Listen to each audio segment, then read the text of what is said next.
Yang perlu saya tanyakan yaitu tentang pengajian ini, populernya pengajian thariqat, tapi ternyata dalam tulisan ada syariat thariqat hakikat makrifat.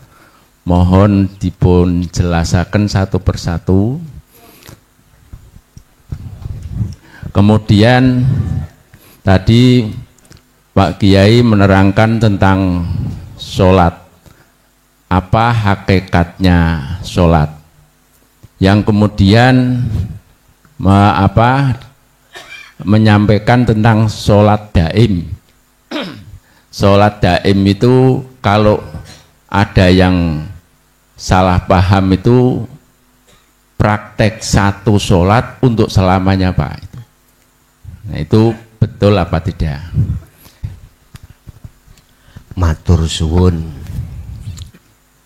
Penjabaran tentang syariat sampai ke makrifat.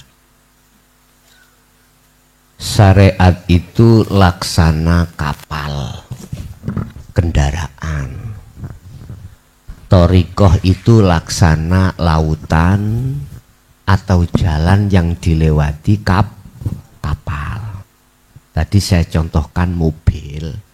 Jalannya mobil gak mungkin di lautan, di daratan. Sama sebetulnya. Hakikat itu apa? Tujuan. Tujuan saya numpak kapal kemana? Misalkan ke Madura, ke toko Jaya Baru, beli apa? Beli kitab hikam misalkan. Ketika syariat itu menyatu dalam thariqah, berjalanlah membawa hakikat tujuan saya untuk menyatakan makrifat. Nah, ketika sudah sampai pada toko Jaya Baru dan ketemu kitab hikam, berarti saya sudah makrifat. Gambaran akal seperti itu. Wis. Sekarang aslinya bagaimana? Syariat itu apa toh Pak? Ilmu. Ilmu yang untuk mendidik, mohon maaf, jasmani kita. Ilmu yang untuk mendidik jasmani kita, untuk menghantarkan hakikatnya. Hakikatnya apa? Bertemu Allah. Contoh sholat. Anda sebelum sholat itu harus tahu ilmunya sholat. Ketika berdiri takbiratul ihram, habis itu baca apa? Ilmu syariat. Sampai harus tahu. Jangan ngawur. Gano ilmu syariat, sholat ngadep ngetan. Allahu Akbar. Wetan sana Pak ya? Ya Allahu Akbar. Bingung kula salahe. Wong bingung ya kok aja disalahno lho nek wong bingung. Cuman wong bingung nek dikandani gak ngandel, jejeken. Wis dikandani kulon di sana kok gak percaya. Ngetutno keyakinan. Lho nyun sewu Pak, kula kinten nyun sewu. Kula itu sana. Berarti kula bingung toh? Yakin kulon kono, kulon niku. Jenengan bahkan kebalikannya sana timur. Keimanan dalam hatiku tidak bisa dirubah. Iya, harus sana. Akhirnya sholatnya ngadep sana.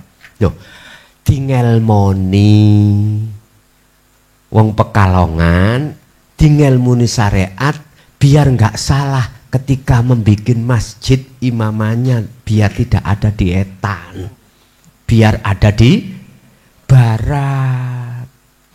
Wis iku ilmu syariat. Apa saja ilmu syariat untuk sah rukunnya sholat, sah syaratnya sholat, itu dipelajari. Wis ilmunya sudah. Thariqah. Mana yang disebut thariqah? Saya tidak bicara thariqah mutakbaroh di luar A sampai Z, enggak Pak. Saya akan bicara thariqah secara hakikat, thariqah yang sesungguhnya. Nama sholat ikut thariqah. Ilmu untuk mempelajari sholat itu syariatnya. Thariqahnya adalah sholat itu. Makanya Mbah Dimyati ikut takon Mbah, thariqah sampean apa ngaji? Thariqah sampean apa sholat? Iku sih nggak paham tentang thariqah. Jelas bingung. Sebab kita pahamnya thariqah itu kumpulan-kumpulan yang mutakbarah itu lah, ngoten nggih? Lah, bukan ini, bukan itu yang kumaksud. Sholat ikut thariqah berarti Anda tiap saat dan waktu mulai kecil dulu itu sebetulnya sudah thariqah. Kalau ini bukan kau sebut thariqah, aku takok. Rasulullah biyen thariqahnya apa? Jawab apa? Apa A sampai Z itu? Halo? Aku gak menyebut salah satu loh nggih. A pokoknya Z. Apakah Rasulullah dulu itu thariqahnya A sampai Z? Sampai juga kudu peka, kudu angen-angen. Apa itu thariqahnya Rasulullah? Kalau boleh saya jawab, semua aktivitas yang terjadi pada diri Rasul itulah dijadikan beliau sebagai thariqah. Jalan untuk bertemu Allah. Hakikatnya apa? Illa liya'budun, kecuali menyembah pada Allah. Jadi sholatnya itu hakikatnya adalah menghadap untuk bertemu Allah. Pertanyaannya, selama ini sudah bertemu belum? Nek belum, berarti kita belum berhakikat. Apa sih hakikat? Hakikat adalah ilmu juga, sistem untuk mengajarkan terhadap ruhaninya kita. Makanya disebut dinul haq. Walladzi arsala rasulahu bil huda wa dinil haq. Lah, huwa utawi maksudnya adalah Allah. Yaiku alladzi zat hidup arsalakang apa mang? Arsalakang utus sapa alladzi rasulahu ing utusane alladzi utusane zat hidup mang. Siapa maksudnya? Lahu mang. Miturut Quran iku Nabi Muhammad pada saat itu. Bil huda, dengan membawa petunjuk, wa dinil haq, dan membawa agama yang bertauhid. Kalau boleh, dinul haq itu pengajaran wa inna ilaihi raji'un. Ya apa bisa nih kembali pada Allah, harus bertauhid untuk mengesahkan. Orang Jawa yaitu ajaran sangkan paraning dumati. Serem, ajaran gak bener sangkan paraning. Basa Jawa bos, Gusti Allah itu gak ndelok basa Jawa apa bahasa Arab. Ndak. Innallaha la yanduru ila suwarikum wa amwalikum walakinnallaha yanduru fi qulubikum. Gusti Allah itu gak ndelok pintere dohirmu bos. Ndak, gak melihat bahasa. Sing protes monggo protes so. Aku lu gak manggel. Tak terima wae. Lah wong iki isoke salat dengan bahasa seadanya Bahasa Arab nggak bisa, kula kecilik iwuru bapak ngaji. Isoke kula niki mong Allahu Akbar tok, maca Fatihah gak iso. Allah Akbar tok. Terus artinya Allah Akbar. Nggih, Allah Maha Besar. Kula saged ngono tok. Enggak apa-apa. Enggak ngerti ning ngono tok. Ngoten lho. Wis Gusti Allah iku gak hanya menerima dirimu itu harus berbahasa Quran. Ndak. Bahasa apapun silahkan. Sing penting dong. Gusti Allah gak ndelok, gak melihat status dohirmu bos. Walakinallaha yanduru fi qulubikum. Allah hanya melihat bagaimana rohaniyahmu pada Allah. Klik apa enggak? Menghadap apa enggak? Hakikatnya adalah ilmu yang mengajarkan ruhaniyah supaya kembali pada Allah, mengesahkan Allah. Bil huda wa dinil haq aidinu tauhid. Itulah agama yang bertauhid. Makanya mengapa di sini wa anibu tidak ilallah. Kok ila rabbikum? Berarti ini umum untuk siapapun yang beragama apapun. Mohon maaf loh ya, apakah unsurnya dari kepercayaan, gitu. Tapi ruhaniyahnya itu sambung bisa terhadap sesungguhnya Allah itu. Urusan nama terserah. Saya itu namanya asli nih Pak Bu. Dulu itu mbok bapak iku ngekei namiku lo Nasihin. Nasihin, awalnya gitu. Terus ada 3 figur yang tidak setuju. Wah, kok dijeneng Nasihin sit. Apa kula namine Rosyid. Ojo, gue geran wong telu niki. Wong telu gue geran. Akhirnya musyawarah, arek iki dijeneng sapa? Dintatung Mukhlason. Iku sejarah. Terus Mukhlason gede-gede gembulane jeneng ku ngalih. Ada yang nyeluk bel, ada nyeluk klakson. Lah bel iku lak klakson toh. Iya Pak. Saya diceluk bel noleh, diceluk klakson noleh, diceluk mukhlas yo noleh. Apa bahasa Indonesia noleh itu Pak? Menengok. Wah. Mohon maaf, yang laisa kamislihi sayun diceluk Allah. Allah. Sang Yang Widi.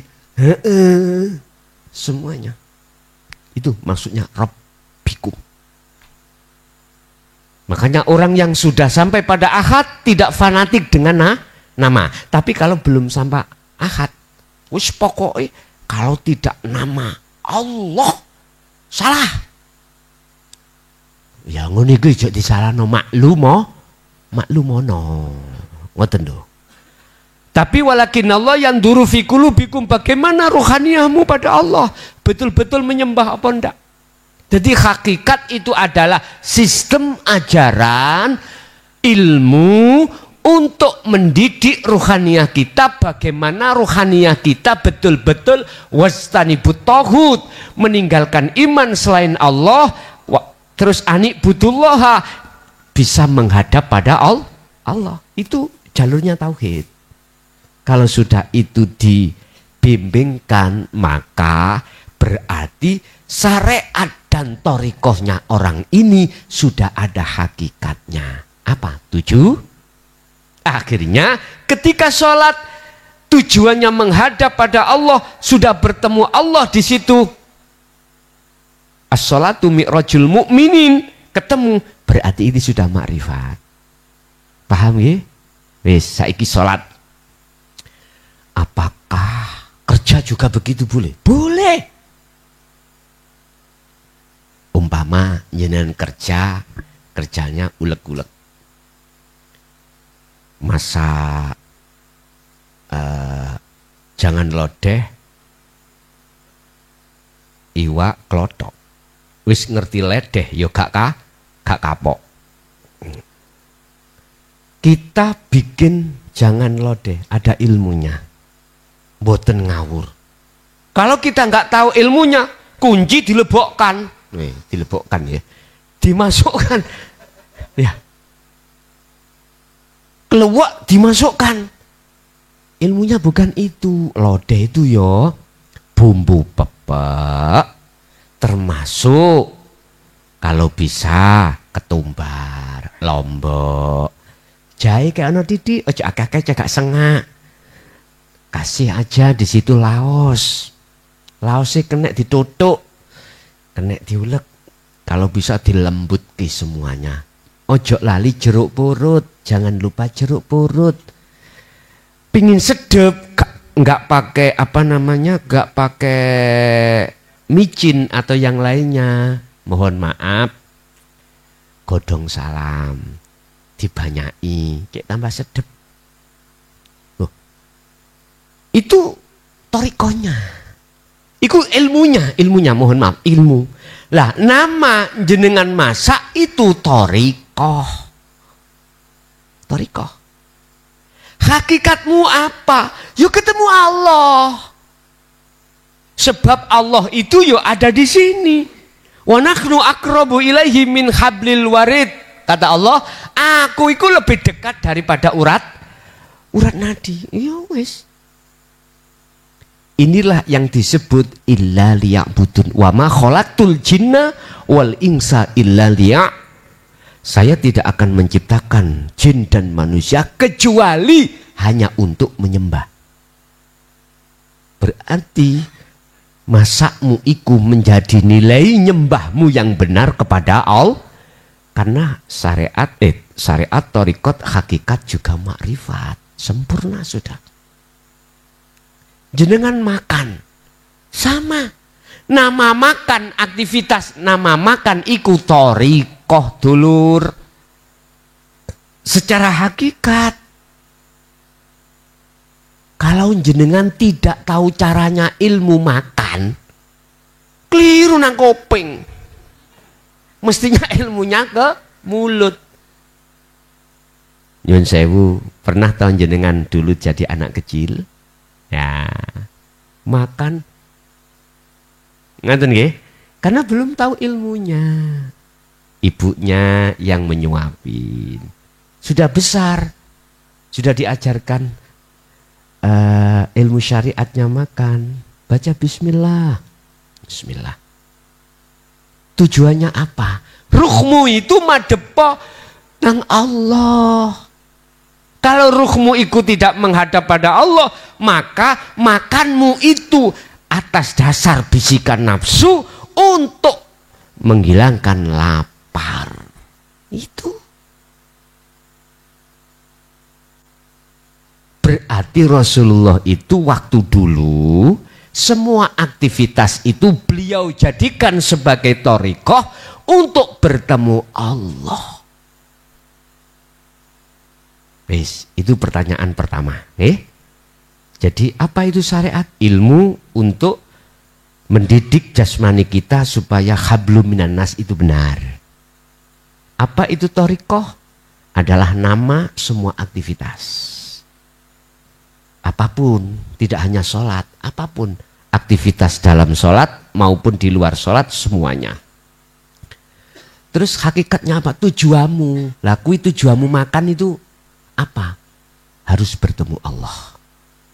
Tidak hanya tujuannya untuk menghilangkan rasa lapar. Sebetulnya Pak, kalau boleh saya ngomong, rasa lapar dalam perutmu itu adalah undangan Allah. Allah ngundang jenengan supaya mau menuju yang ngundang. Artinya ketika jenengan dahar, ruhaniyahmu itu harus nyun sewu, bertemu Allah di situ. Siapa sing ngangkat nasi? Siapa sing metengno nasi? Memasakkan nasi? Siapa yang menghantarkan nasi sampai ke lambung? Disuruh kembali, wad'u ila rabbikum. Baliyo nang ngene Tuhanmu. Mestinya gitu. Wes, yang pertama.